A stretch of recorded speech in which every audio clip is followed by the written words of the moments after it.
Bonjour à toutes et à tous et bienvenue sur la chaîne YouTube de l'IFPS de Lorient. Je suis ravi de vous retrouver aujourd'hui pour lancer une série de podcasts dédiés à un pilier de votre formation et de votre futur exercice professionnel, le travail de raisonnement scientifique appliqué au soi, plus communément appelé le TREX. Ce travail, essentiel pour tout futur professionnel de santé, vous permet de questionner et d'améliorer vos pratiques de soins. Que vous soyez étudiant infirmier en pleine découverte de la recherche ou formateur souhaitant affiner vos outils pédagogiques, cette série est conçue pour vous. Aujourd'hui, pour ce premier épisode, nous allons poser les bases. Qu'est-ce que le TREX? Pourquoi est-il si important? Et comment abordons-nous sa toute première étape, la problématisation? Pour m'accompagner, j'ai le plaisir d'accueillir Zoé, étudiante à l'IFPS de Lorient. Bonjour à toutes et à tous, je suis Zoé, étudiante en soins infirmiers et je suis ravie d'être là pour partager mon expérience et mes questions sur le TREX. C'est un travail qui m'a semblé un peu intimidant au début, surtout quand il s'agit de partir d'une situation clinique et de la transformer en un vrai sujet de recherche. J'ai hâte de mieux comprendre ce cheminement. C'est une excellente observation, Zoé, et c'est précisément le cœur du TREX. Il s'agit d'un exercice qui ancre la science et la recherche directement dans votre pratique. L'objectif principal de ce travail est de vous apprendre à partir d'une situation clinique concrète, une observation en stage, un questionnement face à un soin, et de la transformer progressivement en une question de recherche précise. Ce processus implique ensuite de réaliser une démarche bibliographique rigoureuse, de faire une lecture critique d'articles scientifiques et enfin d'apporter une réponse éclairée à votre question clinique initiale.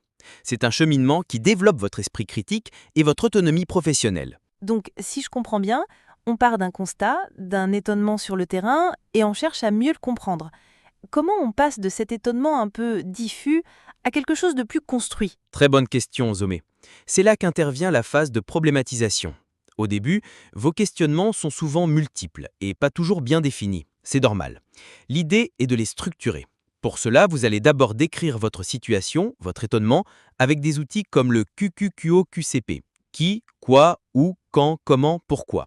Cela vous aide à délimiter le fait. Ensuite, et c'est un point essentiel, il faut faire un premier lien avec l'état des connaissances. Ce n'est pas encore la grande recherche bibliographique, mais une première exploration.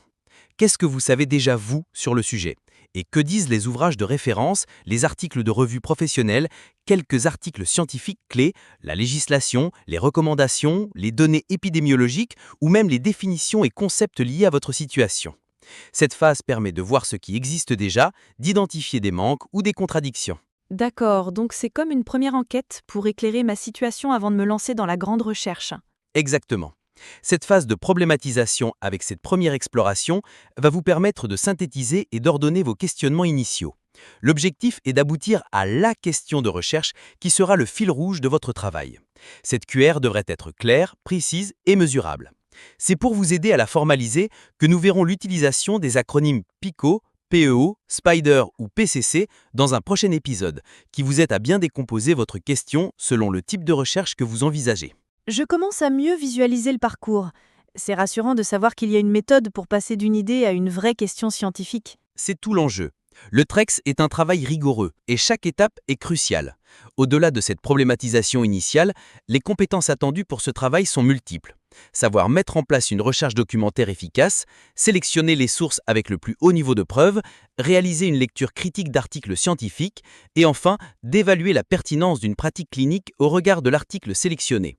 C'est un cheminement qui développe votre esprit critique et votre autonomie. Et comment ce travail est-il évalué concrètement? On m'a dit qu'il y avait un écrit et un oral, c'est bien ça? Oui, c'est exact. L'évaluation du TREX se compose de deux parties. Il y a un écrit d'environ 15 à 20 pages qui compte pour 50% de la note finale, et ensuite il y a un oral qui représente les 50% restants. Cet oral dure 20 minutes, 10 minutes de présentation de votre travail par l'étudiant et 10 minutes d'échange avec le jury. Et qui compose ce jury? Est-ce que ce sont des formateurs de l'IFPS uniquement? Le jury est composé de deux membres. Il peut s'agir de formateurs internes de l'IFPS ou de formateurs externes.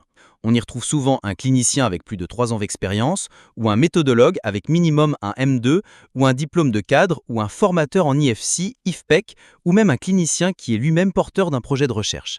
L'idée est d'avoir un regard expert et varié sur votre travail. C'est rassurant de savoir qu'il y a des professionnels avec autant d'expérience. Cela rend l'évaluation encore plus pertinente. Absolument. Ce premier épisode vous a donné un aperçu global du TREX, des objectifs et des compétences que vous allez développer. Nous espérons que cela a déjà permis de dissiper quelques doutes et de vous montrer l'importance de bien poser les bases dès le départ. Dans notre prochain épisode, nous plongerons plus en détail dans la phase de problématisation et les acronymes qui vous aideront à formuler votre question de recherche avec précision. Merci de nous avoir écoutés et n'oubliez pas de vous abonner à la chaîne YouTube de l'IFPS de Lorient pour ne manquer aucun de nos futurs podcasts sur le TREX et bien d'autres sujets passionnants liés à votre formation en santé. À très vite!